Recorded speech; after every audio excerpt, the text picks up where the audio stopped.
로마서 11장 13절에서 24절 말씀이야. 조이야, 바울 아저씨는 다른 나라 사람들에게 복음을 전하는 사도라는 것을 아주 자랑스럽게 생각했어. 왜냐하면 그렇게 해서라도 자기 동족인 이스라엘 사람들이 질투하고 부러워하게 만들어서 그들 중 몇 명이라도 더 구원하고 싶었거든.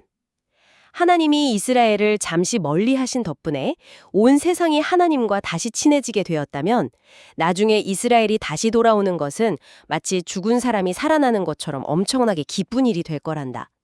아주 재미있는 나무 이야기를 해줄게. 원래 밭에 심겨있던 참 올리브 나무가 있었어. 이 나무는 이스라엘 사람들을 말해. 그런데 그 나무의 가지 몇 개가 꺾여 먹었어. 예수님을 안 믿어서 꺾인 거지.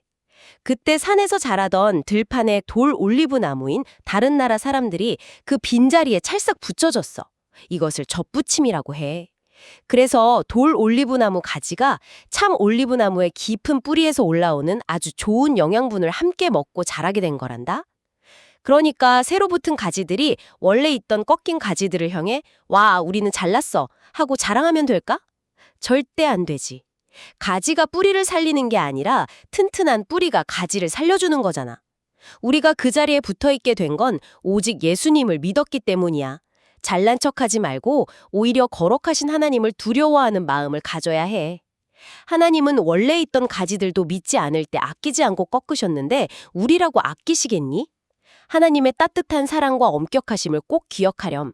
우리가 하나님의 사랑 안에 계속 머물러 있으면 인자하시지만 교만하면 우리도 잘려나갈 수 있어.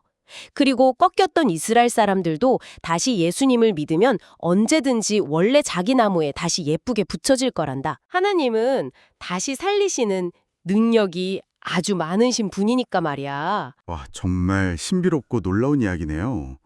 조엘 할아버지의 이 재미있는 나무 이야기를 듣고 나니까 하나님이 주신 이 놀라운 비유 속에 대체 어떤 비밀이 숨겨져 있는지 더 자세히 알아보고 싶어지는데요. 네, 맞습니다. 자, 이 부분을 자세히 살펴볼까요? 네, 좋아요. 어떤 부분이 가장 흥미로우셨나요?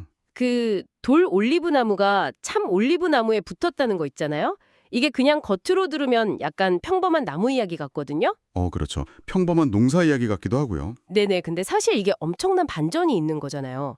원래 나무의 가지, 그러니까 이스라엘이 꺾이고 전혀 상관없던 들판의 가지인 이방인이 그 자리에 떡하니 들어갔다는 게 정확히 어떤 의미를 담고 있는 건가요? 아, 그건요.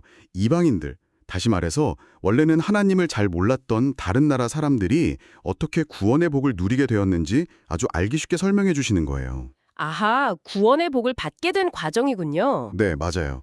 그런데 여기서 정말 중요한 건 이렇게 은혜로 구원받은 사람들이 절대 교만하면 안 된다는 거예요. 늘 겸손하게 믿음 안에 머물러야 한다는 걸 콕 집어 강조하시는 거죠. 아, 교만하면 안 된다. 맞아요. 방금 할아버지 이야기에서도 막 잘난 척하지 말라고 하셨잖아요. 그렇죠. 그리고 또 하나 중요한 포인트가 있어요. 비록 지금 넘어져서 꺾인 이스라엘 사람들이라도 다시 예수님을 믿기만 하면 언제든지 원래 나무로 돌아올 수 있다는 겁니다. 와, 언제든지 다시 돌아올 수 있다고요? 네, 생명을 다시 살리시는 하나님의 크고 놀라운 능력을 보여주는 대목인 거죠. 아, 듣고 보니 정말 그렇네요. 언제든 다시 돌아오게 품어주시다니 하나님의 사랑이 참 끝이 없습니다. 자, 그럼 여기서 정말 흥미로운 점은요. 바로 이 젖붙임이라는 아주 신기한 농사법이에요. 아, 네. 이 젖붙임 원리가 참 대단하죠. 헬라 원어로는 이걸 엔켄트리조라고 부르거든요. 엔켄트리조요. 와, 단어가 좀 낯설긴 한데 되게 멋있게 들리네요. 네. 이 엔켄트리조의 과정은 진지하게 묵상해보면 정말 경이로워요. 쓸모없고 막 떫은 열매만 맺던 돌 올리브 나무 가지를 싹 베어내서 생명력에 넘치는 참 올리브 나무 줄기에 딱 묶어서 연결하는 거거든요. 아, 가지를 베어서 억지로 딱 묶어버리는 거군요. 맞아요. 그렇게 단단히 묶어두면 그 야생가지가 참 올리브나무 깊은 뿌리에서 올라오는 생명의 진액을 쫙 빨아들이게 되는 원리인 거죠. 와, 듣다 보니까 저한테 엄청 확 와닿는 비유가 하나 딱 떠올랐어요. 오, 어떤 비유인가요? 엄청 궁금한데요? 이건 마치 그 배터리가 완전히 방전돼서 화면이 아예 새카맣게 꺼져버린 스마트폰 있잖아요. 아, 꺼진 스마트폰이요? 네네. 네, 그 켜지지도 않는 스마트폰이 바로 쓸모없는 돌 올리브 나무 가지인 거고요. 무한한 전기가 빵빵하게 흐르는 충전기, 즉 예수님이라는 생명나무에 그 스마트폰을 찰싹 꽂아서 케이블로 연결한 것과 같네요. 우와, 진짜 찰떡 같은 비유네요. 어린이 친구들도 단번에 이해할 수 있겠어요. 그쵸. 전기가 공급되어야 스마트폰이 딱 켜지고 앱이 작동하듯이 우리도 뿌리이신 예수님께 딱 꽂혀서 붙어 있어야만 생명을 얻게 된다는 거잖아요. 맞습니다. 정말 직관적이고 완박한 비유예요. 그 충전기를 통해 흐르는 전기처럼 예수님이 십자가에서 흘리신 피와 은혜가 바로 우리 영혼을 살리는 참 올리브 나무의 진액인 겁니다. 아, 예수님의 십자가 은혜가 바로 그 진액이군요. 네, 그렇습니다. 우리가 막 원래부터 잘나고 대단해서 훌륭한 열매를 맺는 게 아니잖아요. 오직 튼튼한 생망의 뿌리이신 예수님 덕분이라는 걸 매일 묵상해야 해요. 정말 아멘입니다. 그렇다면 이 모든 놀라운 비밀이 지금을 살아가는 우리에게 어떤 의미가 있을까요? 오늘 말씀을 우리 일생생활에 어떻게 적용하면 좋을까요? 우리가 예수님이라는 충전기에 딱 연결되어서 생명을 얻었다는 걸 진짜로 깨달았다면 이제 일상 속에서 주변 친구들을 대할 때 어떤 마음을 가져야 하는지가 정말 중요해집니다. 아, 주변 친구들을 대하는 마음가짐이요? 네. 예를 들어서 우리가 교회에 막 주일마다 잘 출석하고 찬양 율동도 제일 크게 잘 따라한다고 해서 네네. 예수님을 아직 안 믿는 친구들이나 좀 방황하는 친구들보다 내가 훨씬 더 도덕적이고 훌륭한 사람이라고 착각할 때가 종종 있잖아요. 아, 솔직히 저도 모르게 약간 속으로 으스댈 때가 있었던 것 같아요. 그게 바로 영적 교만이라는 무서운 병인데요.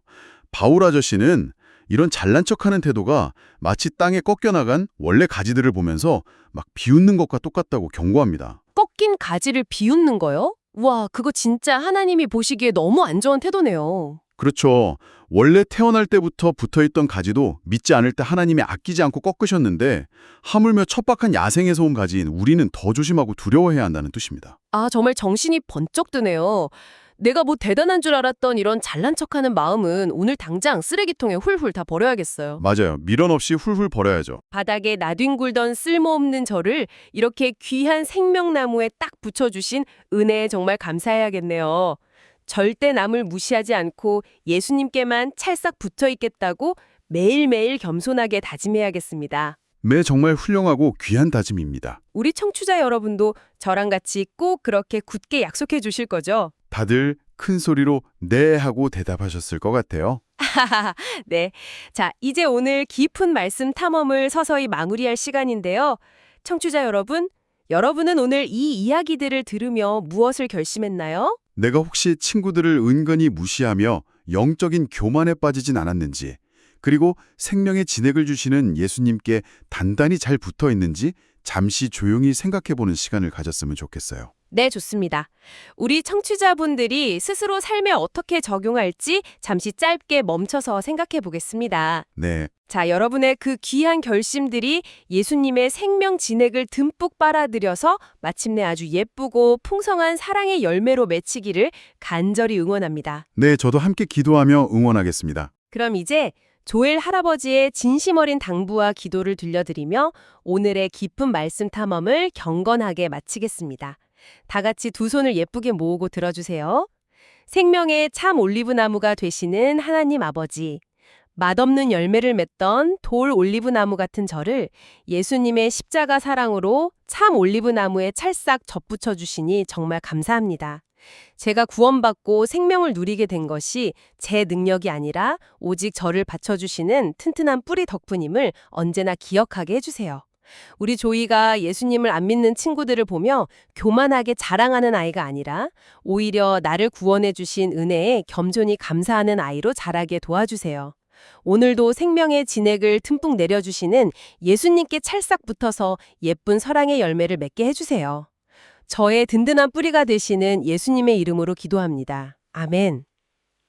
우리 조이, 오늘 생명나무이신 예수님께 딱 붙어서 아주 맛있는 사랑의 열매를 맺는 행복한 하루를 보내렴. 할아버지가 들려줄 다음 로마서 이야기도 정말 기대되지?